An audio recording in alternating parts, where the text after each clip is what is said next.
Hello friends, welcome to रोजगार academy. दोस्तों, आप सभी का रोजगार एकेडमी पर स्वागत है। आज है 26 सितंबर और हम लोग आज के most important current affairs cover करेंगे, जो कि आपके सभी अपकमिंग एग्जाम्स के लिए बहुत ही ज़्यादा बेनिफिशियल होने वाला है। और आप इस सेशन को अपने फ्रेंड्स और फैमिली में भी शेयर कर सकते हैं, जिससे उनको भी इसका लाभ मिल सके और वो भी कुछ जानकारी से प्राप्त कर सकें। तो चलिए शुरू करते हैं हम लोग आज का अपना शानदार सेशन। तो हमारा पहला क्वेश्चन है, ambition to impact opportunity for global collaboration in India's clean energy economy, जो है कहाँ पे, UN high level dialogue on energy पे वार्तालाप चल रही है। तो आपसे पूछा जा रहा है इसका ऑर्गेनाइज यानी इसको किसने आयोजित किया, यानी इसको किस भारतीय मिनिस्ट्री द्वारा आयोजित किया जा रहा है। तो बात करें तो कौन सी मिनिस्ट्री है वो, आपका ऑप्शन नंबर है फर्स्ट, यानी कि ministry of new and renewable energy ने इंडिया क्लीन एनर्जी इकोनॉमी की शुरुआत करने की बात कही है। किसके साथ मिलकर, UN high level dialogue on energy के साथ। ओके, आई होप आप लोग समझ पा रहे होंगे। बात करते हैं क्लीन एनर्जी इकोनॉमी क्या होती है। क्लीन एनर्जी इकोनॉमी वो एनर्जी है जिसमें पॉल्यूशन बहुत ही कम हो, जैसे कि हमारी हाइड्रो पावर इलेक्ट्रिक एनर्जी होती है फ्रेंड्स। और दूसरी बात करें तो विंड एनर्जी, सोलर एनर्जी, ये सभी क्या हैं, क्लीन एनर्जी इकोनॉमी के अंतर्गत आती हैं। आई होप आप लोगों को इसके बारे में अब कोई डाउट नहीं रहा होगा। चलिए हम लोग अपना नेक्स्ट क्वेश्चन देखते हैं। तो हमारा अगला क्वेश्चन है, सौभाग्य स्कीम ने हाल ही में कितने साल अपनी योजना के कंप्लीट किए हैं। तो आपका करेक्ट ऑप्शन है ऑप्शन नंबर 4, यानी कि उसने कितने ईयर कंप्लीट किए हैं फ्रेंड्स। तो इस स्कीम के 4 इयर्स कंप्लीट हो गए हैं। ओके, आई होप आप लोग समझ पा रहे होंगे। चलिए हम इसके बारे में थोड़ी जानकारी लेते हैं कि सौभाग्य स्कीम योजना क्या है। बात करते हैं सौभाग्य स्कीम योजना के बारे में। तो ये जो है पूरे वर्ल्ड की लार्जेस्ट क्या है, एक घरेलू विद्युतीकरण अभियानों में से एक है। यानी पूरे वर्ल्ड में अगर बात करें घर घर बिजली पहुंचाने की बात की जाए तो ये वर्ल्ड में सबसे बड़ी योजना है। ओके, आई होप आप लोग समझ पा रहे होंगे। बात करें इसकी शुरुआत कब की गई थी, तो इसकी शुरुआत की गई थी आपकी 25 सितंबर 2017 को। ओके, इसके उद्देश्य की बात करें तो इसका उद्देश्य क्या था, सभी घरों तक यानी सभी ग्रामीण और गरीब घरों तक, ग्रामीण क्षेत्र और जो गरीब परिवार हैं, हर घर तक क्या है, आपको बिजली पहुंचानी है इस योजना के तहत। ओके, आई होप आप लोग इसको समझ पा रहे होंगे। तो चलिए हम लोग आगे बढ़ते हैं और अब जानते हैं इस योजना की जो है विस्तार कैसे आया, यानी इस योजना की शुरुआत किसके अंतर्गत की गई। तो इस योजना की शुरुआत जो है आपकी दीनदयाल उपाध्याय योजना के तहत की गई, यानी दीनदयाल उपाध्याय ग्राम ज्योति योजना। ओके, आई होप आप लोग समझ पा रहे होंगे। जिसमें क्या बात की गई थी, बुनियादी यानी कि एकदम नींव यानी कि एकदम निचले स्तर से लेकर बिजली हर घर प्रोवाइड कराने की बात की जा रही है, यानी कोई भी घर इसमें छूटना नहीं चाहिए। और 24/7 गुणवत्तापूर्ण बिजली, यानी क्वालिटी वाली, ये नहीं कि आपका वोल्टेज लो आ रहा है, धीमा जल रहा है, बोलते हैं ना गांव में वोल्टेज बहुत ही कम आ रहा है, तो उस तरह की लाइट नहीं देना। आप कैसी देना, गुणवत्तापूर्ण। और कब तक देना है, 24/7। ओके, आई होप आप लोग समझ गए होंगे इसके बारे में। बात करते हैं सौभाग्य स्कीम के बारे में कि इसका अन्य नाम क्या है, यानी इसको और अन्य किस नाम से जाना जाता है। तो इसका दूसरा नाम है प्रधानमंत्री सहज बिजली हर घर योजना, यानी कि हर घर तक बिजली पहुंचाना इस योजना का मेन उद्देश्य है। अब बात करें तो कौन सा वो राज्य है जिसने सबसे पहले इस योजना के तहत 100% अपने सभी ग्रामीण क्षेत्रों में बिजली पहुंचाई, यानी इलेक्ट्रिफिकेशन किया। तो वह राज्य है आपका बिहार। तो बिहार ने जो है 100% इलेक्ट्रिफिकेशन किया अपने राज्य में। कब किया? 2018 में किया। ओके, आई होप आप लोग चीजें समझे होंगे सौभाग्य योजना के बारे में। ओके, आइए अब हम लोग अपना अगला क्वेश्चन देखते हैं। तो हमारा अगला क्वेश्चन है कि recently which among the following event to be addressed by PM Modi through live video conference on 25 सितंबर। तो इसमें कहा जा रहा है कि हाल ही में पीएम द्वारा 25 सितंबर को एक लाइव वीडियो कॉन्फ्रेंस के माध्यम से निम्नलिखित में से कौन सा प्रोग्राम संशोधित किया जाएगा? तो आपका ऑप्शन नंबर करेक्ट है, ऑप्शन नंबर 2, यानी कि ग्लोबल सिटीजन लाइव। ये इवेंट जो है आपका 25 सितंबर को शुरू किया जाएगा। ओके, आई होप आप लोग इसके बारे में समझ पा रहे होंगे। आइए इसके बारे में थोड़ी और जानकारी लेते हैं। बात करते हैं जो हमारे मोदी जी हैं वो इसके तहत वीडियो कॉन्फ्रेंस के थ्रू अपना प्रसारण देंगे, यानी कि क्या होगा? Global citizen live video address के थ्रू किया जाएगा। कब? 25 सितंबर को किया जाएगा। ओके, तो ये बात करते हैं ये प्रोग्राम कब तक चलेगा? तो ये 24 आवर का इवेंट है, यानी 25 की इवनिंग को शुरू होकर के 26 की इवनिंग तक चलेगा। अब बात करते हैं इस प्रोग्राम का लाइव टेलीकास्ट किन किन शहरों में किया जाएगा। तो भारत के उससे देखें तो भारत में मुंबई में इसका लाइव प्रसारण किया जाएगा। तो आपसे इस पे क्वेश्चन पूछा जा सकता है कि ग्लोबल सिटीजन लाइव प्रोग्राम जो है निम्न में से भारत में किस राज्य में किया गया था या किस शहर में लाइव प्रसारण इसका किया गया था? तो उसका आपका आंसर होगा मुंबई। और अगर अन्य शहरों की बात करें जो कि भारत से बाहर यानी कि फॉरेन स्टेट्स की बात करें तो आपका न्यूयॉर्क हो गया, उसके बाद आपका Paris, Rio de Janeiro, Sydney, Los Angeles, Lagos और सियोल। तो ये सभी वो राज्य हैं जहां पर लाइव प्रसारण किया जाएगा। बात करते हैं फ्रेंड्स कि ये कितने देशों में इसका प्रसारण किया जाएगा। हमने अभी बात की लाइव की, अब बात करते हैं टोटल कितने देशों में इसका प्रसारण किया जाएगा। तो इसका प्रसारण आपका 120 देशों में किया जाएगा मल्टीपल सोशल मीडिया के थ्रू, यानी इसमें बहुत कोई भी मीडिया आपका किसी भी चैनल पे आप देख सकते हैं, यानी जितने भी सोशल मीडिया चैनल्स हैं उन सब पे लगभग किया जाएगा 120 देशों में। आइए अब आगे देखते हैं।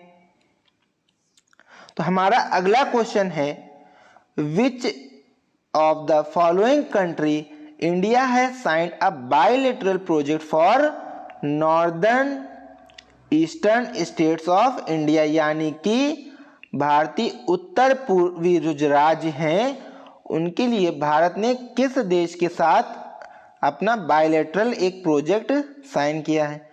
तो आपका ऑप्शन नंबर करेक्ट है, ऑप्शन नंबर फर्स्ट, यानी कि जापान के साथ एक बायलैटरल टॉक हुई है जिसमें इंडिया ने नॉर्थ ईस्टर्न रीजन के बारे में साइन या प्रोजेक्ट पे साइन किया है। ओके, चलिए इसके बारे में कुछ और देखते हैं। तो बात करते हैं कि हमारे पीएम मोदी जो हैं और जापान के पीएम की बात करें तो कौन है? सुगा योशिहिदे पीएम है यहाँ के। इन्होंने कहाँ पे पूछा जाए आपसे कि इन्होंने कहाँ पे ये प्रोजेक्ट पे साइन किया है? तो ये वॉशिंगटन डीसी में इस पे वार्ता हुई है, जो कि ये लोग वहाँ किस लिए गए हुए हैं? ये वहाँ पे क्वाड लीडर्स की समिट पे गए हुए हैं और वहाँ पे इन्होंने बायलैटरल टॉक की है। क्वाड की बात करें तो क्वाड में कितने सदस्य हैं? क्वाड में 4 सदस्य हैं, या इंडिया, अमेरिका, ऑस्ट्रेलिया और जापान। ओके, आई होप आप लोग समझ पा रहे होंगे। ओके, अब बात करते हैं इसमें कौन कौन से प्रोजेक्ट पे साइन किया गया है। तो पहला प्रोजेक्ट है मुंबई से अहमदाबाद तक एक हाई स्पीड रेल प्रोजेक्ट की बात कही गई है। ओके, आई होप आप लोग इसके बारे में भी समझ गए होंगे। बात करते हैं दूसरे प्रोजेक्ट की। तो इसमें जो है इंडिया का नेशनल हाइड्रोजन एनर्जी मिशन पे भी बात की गई। इंडिया के लिए एक हाइड्रोजन एनर्जी मिशन की भी बात की गई जिसमें जापान भारत का सहयोग करेगा। तो हम लोग हाइड्रोजन या पूरा विश्व जो है हाइड्रोजन पे बहुत ज़्यादा फोकस कर रहा है। क्यों कर रहा है? क्योंकि हाइड्रोजन जो है ये बहुत ही कम मात्रा में या कहा जाए एकदम नेग्लिजिबल होता है। किस मामले में? पॉल्यूशन फैलाने के मामले में, यानी इससे पॉल्यूशन बहुत ही कम होता है। ओके, आई होप आप लोग समझ पा रहे होंगे। आइए अब हम लोग अपना नेक्स्ट क्वेश्चन देखते हैं। तो हमारा अगला क्वेश्चन है, which ministry has presents ICC annual award for the year 2020, यानी कि किस मंत्रालय ने 2020 का पुरस्कार आईसीसी एनुअल अवार्ड जिसको इस नाम से जाना जाता है वो किस मिनिस्ट्री ने पुरस्कृत किया है? तो आपका ऑप्शन नंबर करेक्ट है 1, यानी कि केमिकल एंड फर्टिलाइजर मिनिस्ट्री ने ये अवार्ड पुरस्कृत किया है। कौन सा अवार्ड? ICC annual award. आई होप आप इसे याद रखेंगे, बहुत ही इंपॉर्टेंट इस पे क्वेश्चन बन सकता है आपका। तो चलिए आगे देखते हैं इसके बारे में। तो इसके बारे में बात करते हैं तो जो हम इस समय बात करते हैं इस मिनिस्ट्री किसके अंतर्गत आती है, यानी कि केमिकल एंड फर्टिलाइजर मिनिस्ट्री किसके अंतर्गत आती है? तो union minister for health and family welfare and chemicals and fertilizer ministers. तो इनके अंतर्गत जो है कौन है? ये मनसुख मांडवीय। ये कौन है?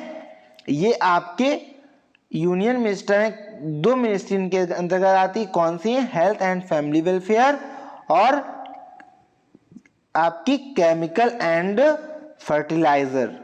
आई होप आप लोग समझ गए होंगे। इनके अंतर्गत 2 मिनिस्ट्री आती हैं। पहली है आपकी हेल्थ एंड फैमिली वेलफेयर और दूसरी है केमिकल एंड फर्टिलाइजर। अब बात करते हैं आईसीसी जो अवार्ड है वो एक एनुअल अवार्ड है, यानी कि दोस्तों ये हर साल दिया जाता है। ये 2020 का अवार्ड है जो अब दिया जा रहा है, यानी कि 2021 में आपका। ओके, तो बात करते हैं इसकी स्थापना कब की गई थी, यानी कि आपकी केमिकल एंड फर्टिलाइजर जो मिनिस्ट्री है इसकी स्थापना कब की गई थी? 1938 में की गई थी। और अगर इसके अंतर्गत और बात करें कि इसमें कितने अवार्ड दिए जाते हैं दोस्तों, तो इसमें आपके 7 प्रकार के अवार्ड दिए जाते हैं। आई होप आपको अब इससे रिलेटेड कोई कंफ्यूजन नहीं होगा। तो चलिए अब आगे देखते हैं। बात करते हैं सबसे मेन जो अवार्ड है इसका वो है आपका लाइफ टाइम अचीवमेंट अवार्ड, जो कि किसको दिया गया है? 3 लोगों को ये पुरस्कृत किया गया है। पहला है आपका संतृप्त मिश्रा, दूसरा है मिस्टर अजय श्रीराम और थर्ड है आपका doctor Anirudh Pandit. I hope आपको इसके बारे में भी क्लियर हो गया होगा। चलिए अब हम लोग आगे बढ़ते हैं। तो हमारा अगला क्वेश्चन है, among which state has approved to set up medical device park under the scheme of promotion of medical devices park. तो आपको बताना है कि किस राज्य ने मेडिकल डिवाइस पार्क को अप्रूव किया है अपने यहाँ सेटअप करने के लिए। तो वो आपका है हिमाचल प्रदेश, यानी कि ऑप्शन नंबर आपका फर्स्ट करेक्ट है। ओके, तो चलिए इसके बारे में आगे जानते हैं। तो दोस्तों इसके बारे में अगर बात करें तो ये क्या है? ये एक मेडिकल डिवाइस पार्क है, यानी कि मेडिकल के क्षेत्र में बढ़ावा देने के लिए इसका उद्घाटन किया गया है और इस प्रकार के पार्क बनाए जाएंगे जिसमें इसमें मेडिकल डिवाइसेस के बारे में लोगों को समझाया जाएगा और जागरूक किया जाएगा और डॉक्टर्स को भी इसके बारे में जागरूक किया जाएगा जिससे कि वो भी इसका लाभ उठा सकें। ओके, तो चलिए अब इसके बारे में अब हम लोग अपने नेक्स्ट क्वेश्चन पे चलते हैं और इसके बारे में आपको अच्छे से समझ आ गया होगा। तो हमारा अगला क्वेश्चन है, recently union minister Anurag Thakur launches DD air transmitter eight which state. और यूटी। तो आपको बताना है जो अनुराग ठाकुर हैं उन्होंने दूरदर्शन और ऑल इंडिया रेडियो ट्रांसमीटर किस राज्य या किस केंद्र शासित प्रदेश में लॉन्च किया है। तो आपका करेक्ट ऑप्शन है ऑप्शन नंबर 3, यानी कि दोस्तों इसको लद्दाख में लॉन्च किया गया है। ओके, तो चलिए इसके बारे में थोड़ी और जानकारी लेते हैं। बात करते हैं तो अनुराग ठाकुर के अंतर्गत जो है कौन सी मिनिस्ट्री आती है, तो इनके अंतर्गत आती है आपकी ministry of information and broadcasting, और दूसरी जो है वो क्या है आपकी पावर मिनिस्ट्री भी इनके अंतर्गत आती है। ओके, अब इनके बारे में जानते हैं कि कहाँ पे और कितनी हाइट पे और किस प्लेस पे ये ट्रांसमीटर दूरदर्शन और ऑल इंडिया रेडियो के स्थापित किए गए हैं। तो बात करें तो ट्रांसमीटर जो दूरदर्शन का है और आपका ऑल इंडिया रेडियो यानी AIR, तो ये आपके लद्दाख के हम्बोटिंगला नियर कारगिल, यानी कि हम्बोटिंगला जो जगह का नाम है जो कि कारगिल के पास में स्थित है, कहाँ पे है, लद्दाख में है। ओके, अब बात करते हैं ये कितने वॉट का है। तो दोस्तों ये ट्रांसमीटर आपका 10 किलोवाट का है और ये जो है एक हाईएस्ट एल्टीट्यूड टीवी और रेडियो ट्रांसमीटर होगा पूरे भारत का। ओके, ये इंपॉर्टेंट फैक्ट है, आप लोग को इसके बारे में याद रखना होगा। इस पे क्वेश्चन बनने के बहुत ही ज़्यादा चांस हैं कि भारत का सबसे highest altitude TV and radio transmitter कहाँ पे है, तो आपको बताना होगा ये कहाँ पे है, लद्दाख के हम्बोटिंगला स्थित है। ओके, बात करें इसकी हाइट कितनी है, तो इसकी हाइट आपकी है 4054 मीटर। ओके, तो कहाँ से हाइट ली जाती है बात करें तो आपकी जो हाइट है वो सी लेवल यानी समुद्र के तल से नापी जाती है, जो कि आपका कहाँ से, चेन्नई से ली जाती है। इसको आपको बेस माना जाता है, चेन्नई को आपका बेस माना जाता है सी लेवल के लिए। भारत की जो भी हाइट नापी जाती है अगर आपसे पूछा जाए क्वेश्चन, तो आपका चेन्नई से लेकर के यानी चेन्नई के कंपैरिजन में इसकी हाइट ली जाती है। बात करते हैं इसमें कितने टीवी चैनल्स का इनॉग्रेशन की बात की गई है, तो इसमें आपका 160 टीवी चैनल्स आपके इनॉग्रेट किए जाएंगे, यानी कि फ्री ऑफ कॉस्ट आपको प्रोवाइड की जाएगी 360 टीवी चैनल्स की सर्विस। बात करते हैं कितने इसमें रेडियो चैनल्स होंगे, तो दोस्तों इसमें 48 रेडियो चैनल्स दिए जाएंगे, जो वो भी क्या होंगे, फ्री ऑफ कॉस्ट, कोई आपको मंथली फी इसमें नहीं देनी होगी। ओके, बात करते हैं इसका क्या लक्ष्य रखा गया है, तो इसका लक्ष्य आपका रखा गया है 4 करोड़ हाउस होल्ड तक फ्री डिश टीवी को पहुंचाना। अगर दोस्तों ये पहुंच गया तो ये जो है आपका भारत का सबसे बड़ा प्लेटफॉर्म हो जाएगा DTH का, जो कि कौन होगा, DD free dish TV. Okay, तो आई होप आप लोगों को इससे रिलेटेड अब कोई डाउट नहीं होगा। अब बात करते हैं लद्दाख के बारे में। अगर लद्दाख के बारे में बात करें तो दोस्तों लद्दाख क्या है, एक यूटी है। ओके, क्या है ये, एक यूटी है जो कि एक अभी हाल ही में बनाई गई। कब बनाई गई थी, आपको याद होगा 31 अक्टूबर 2019 को इसकी स्थापना हुई थी यूटी के तौर पे। और बात करें तो इसका सबसे बड़ा रीजन कौन सा है, तो इसका सबसे बड़ा रीजन आपका है Kashmir region. Okay, I hope आप लोग समझ पा रहे होंगे। बात करें जो कश्मीर रीजन है उसका जो डिस्प्यूट यानी उस पर विवाद जो है पाकिस्तान और चीन के साथ 1947 से चला आ रहा है, जो कि अभी भी रिजॉल्व नहीं हो पाया है। अब बात करते हैं तिब्बत और लद्दाख जो है आपस में क्या बाउंड्री शेयर करते हैं। तो आपसे पूछा जाए तिब्बत के साथ कौन सा देश बाउंड्री शेयर करता है, तो आपको बताना होगा चाइना का तिब्बत रीजन और दूसरा आपका Xinjiang region. Okay, I hope आप लोग समझ पा रहे होंगे। और बात करें तो पाकिस्तान का गिलगित और बाल्टिस्तान रीजन। ओके, तो ये आपको याद रखना है, यानी पाकिस्तान और चाइना जो है लद्दाख के साथ अपनी बाउंड्री शेयर करते हैं। ओके, और बात करते हैं अगर हमारे भारत का कौन सा राज्य लद्दाख के साथ बाउंड्री शेयर करता है, तो पहला आपका हो गया हिमाचल और दूसरा हो गया आपका जम्मू कश्मीर। ओके, सो आई होप आप लोग इसको भी क्लियर कर पा रहे होंगे। चलिए जानते हैं इसके कुछ फैक्ट्स। तो यूटी इसको कब स्थापित किया गया, जैसे कि हमने अभी बात करी, तो इसको यूटी बनाया गया था 31 अक्टूबर 2019 को। इसकी कैपिटल यानी लद्दाख की कैपिटल लेह है और यहाँ पे 2 डिस्ट्रिक्ट हैं सिर्फ, यानी कि जैसे कि हमारे उत्तर प्रदेश में बात करें तो कितने हैं 75 डिस्ट्रिक्ट्स हैं, ऐसे ही लद्दाख में सिर्फ 2 जिले हैं। आई होप आप लोगों को चीज़ें क्लियर हो गई होंगी। और बात करते हैं यहाँ का गवर्नर कौन है, तो यहाँ के लेफ्टिनेंट गवर्नर हैं आपके राधा कृष्ण माथुर, यहाँ के लेफ्टिनेंट गवर्नर हैं। बात करते हैं यहाँ के एमपी कौन है, तो अब वो आपके आते हैं बीजेपी की पार्टी से, जिनका नाम है जमयांग सरिंग नमगई। ओके, बात करते हैं हाई कोर्ट की, तो फ्रेंड्स इसका हाई कोर्ट जो है वो जम्मू कश्मीर और लद्दाख के लिए दोनों के लिए एक कॉमन हाई कोर्ट है। ओके, आई होप अब आपको चीज़ें क्लियर हो गई होंगी। अब हम लोग अपना अगला क्वेश्चन देखते हैं। तो हमारा नेक्स्ट क्वेश्चन है, khadi and village industry commission KVIC has set up first ever Tushar silk production centre. तो आपको बताना है कि ये Tushar silk yarn production centre किस राज्य में स्थापित किया गया है। किसने स्थापित किया है, KVIC यानी कि खाद्य एवं ग्रामोद्योग आयोग ने इसको स्थापित किया है।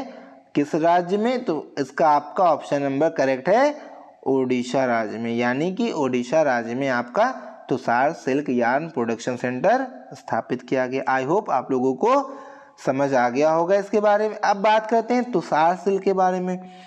तो जो तुषार सिल्क है आपकी, वो जो आपके भारत में बात करें इसका सबसे ज़्यादा प्रोडक्शन कहाँ होता है, तो इसका सबसे ज़्यादा प्रोडक्शन आपका ओडिशा में ही होता है और यहाँ पे इसका सेंटर बनाया जा रहा है। ओके, सो आई होप आप लोगों को इसके बारे में भी चीज़ क्लियर हो गई होगी, क्योंकि इस पे भी क्वेश्चन आपका पूछा जाता है। चलिए आगे बढ़ते हैं अपने लेक्चर में और बात करते हैं हम ओडिशा के बारे में।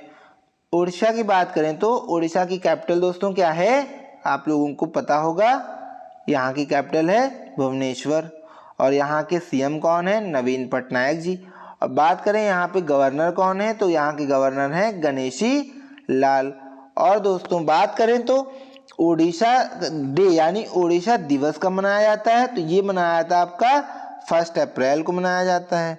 और यहाँ की सबसे हाईएस्ट पीक या हाईएस्ट माउंटेन हिल की बात करें तो वो कौन सी है, दियोमाली हिल्स आपकी जो है ओडिशा की सबसे हाईएस्ट माउंटेन रेंज है, जो कि कहाँ पड़ती है आपकी, ये आपकी ओडिशा में है, लेकिन कहाँ पे, ईस्टर्न घाट की एक ये माउंटेन रेंज है।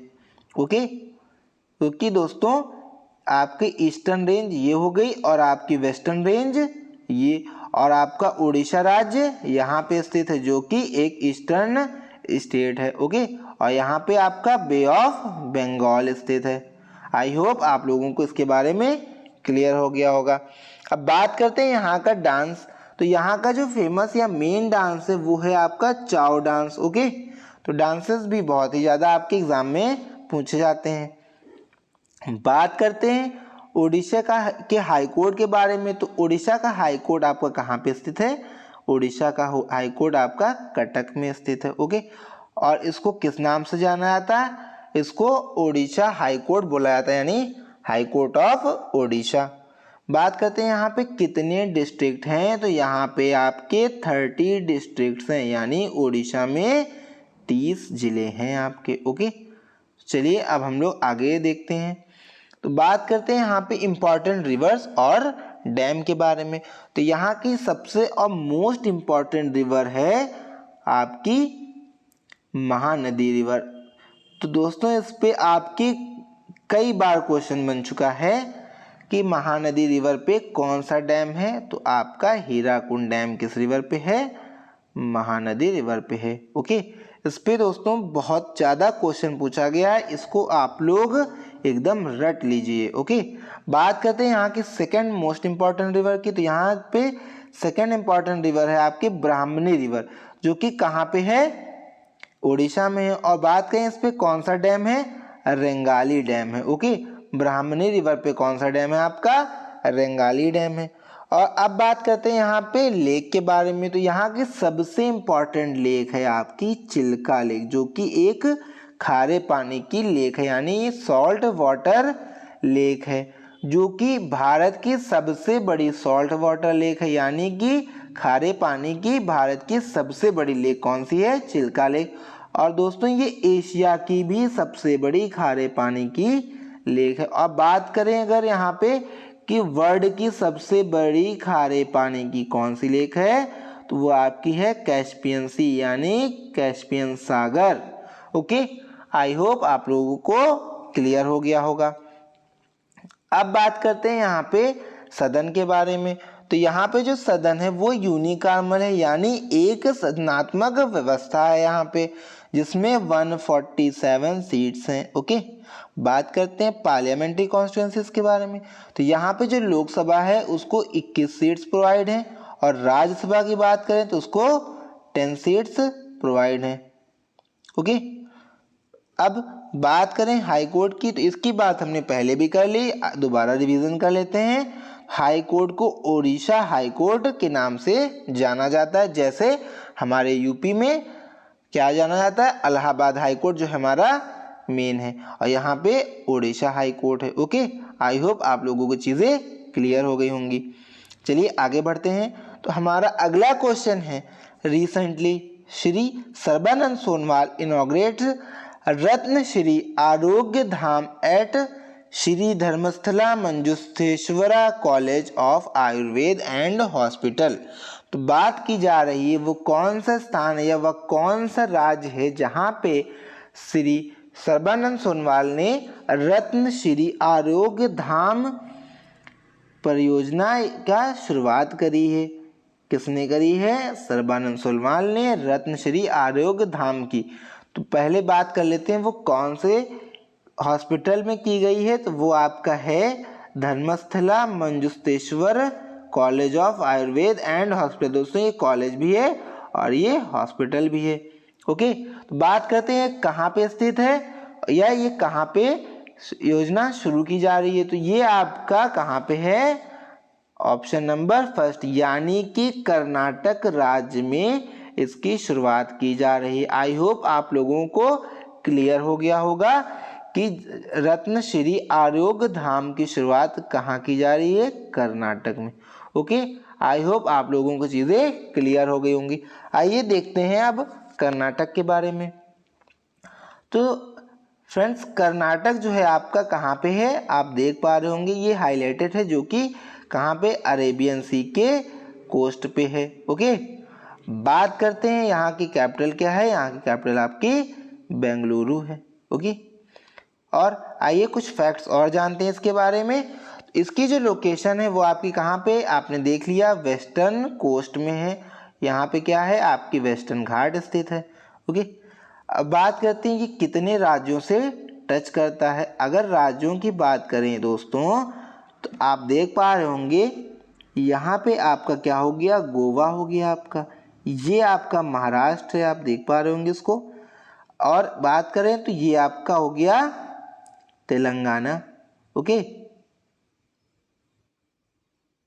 और ये आपका हो गया आंध्र प्रदेश इधर, और इधर तमिलनाडु, आंध्र प्रदेश, ओडिशा, तेलंगाना और एमपी। दोस्तों बात करते हैं कौन से राज्य से टच कर रहे हैं, तो आप लोग देख पा रहे होंगे कौन से राज्य हैं, गोवा, महाराष्ट्र। ओके, उसके बाद बात करें कौन सा है आपका, तेलंगाना हो गया। उसके बाद बात करें कौन सा है आपका हो गया तमिलनाडु, केरल, और ये आपका आंध्र प्रदेश भी इसको टच कर रहा है फ्रेंड्स। ओके, आई होप आप लोगों को कर्नाटक के बाउंड्रीज समझ में आई होंगी, किन राज्यों के साथ ये अपनी बाउंड्री शेयर करता है। ओके, चलिए अब हम लोग अपने सेशन को यहीं पे ख़त्म करते हैं। आई होप दोस्तों आपको ये सेशन बहुत ही शानदार लगा होगा और बहुत ही इंफॉर्मेटिव लगा होगा। So friends, subscribe our channel and share with your friends.